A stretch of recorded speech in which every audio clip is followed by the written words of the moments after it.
They came from across America to join this demonstration in front of the White House. Syrian Americans who wanted to show their opposition to the government of Bashar Al-Assad. We were able to make it here from a long distance to tell the whole world, the whole silent world, that this killing need to be stopped, and all the world should have an action and movement to stop all the killing.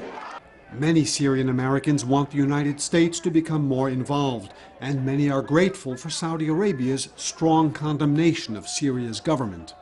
We're here to tell President Obama it's time to act.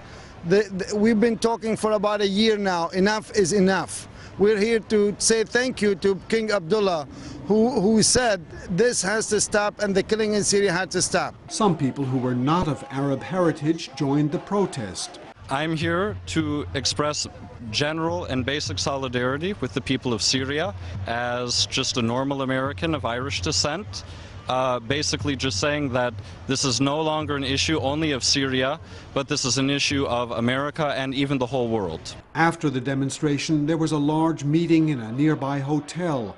Several members of the opposition Syrian National Council living outside the country addressed the gathering. Syrian Americans have been watching with horror as Syrian government forces have destroyed parts of homes and other towns where anti-Assad forces have tried to assert their presence.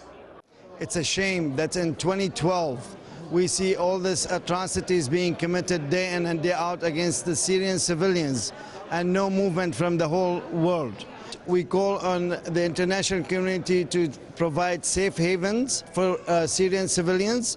We ask for no-fly zone so the Bashar regime cannot use the weapons and the aircraft that we paid for to bomb our own cities and destroy our own homes and infrastructure of Syria.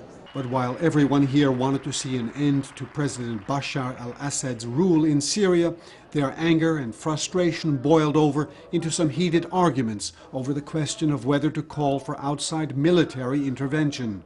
And its emotions run very high after a year of peaceful demonstration, when demonstrators use, roses and olive branches when they go on demonstrations, only to be faced with bullets and tanks.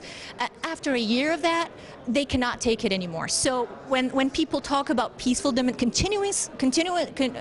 going on peaceful demonstrations, people get very emotional and they don't like that. With no end in sight to the violence gripping their country, Syrian Americans are coming together at events like this to share views and news and to raise money to help the injured and displaced back home. Many of the people here have friends or family who have been harmed or killed in the year-long uprising in their country. They collect money for humanitarian relief and they worry, hoping desperately that the international community will finally intervene and stop Syria's government from killing any more of its people. Burton Bolag, KSA2, Washington.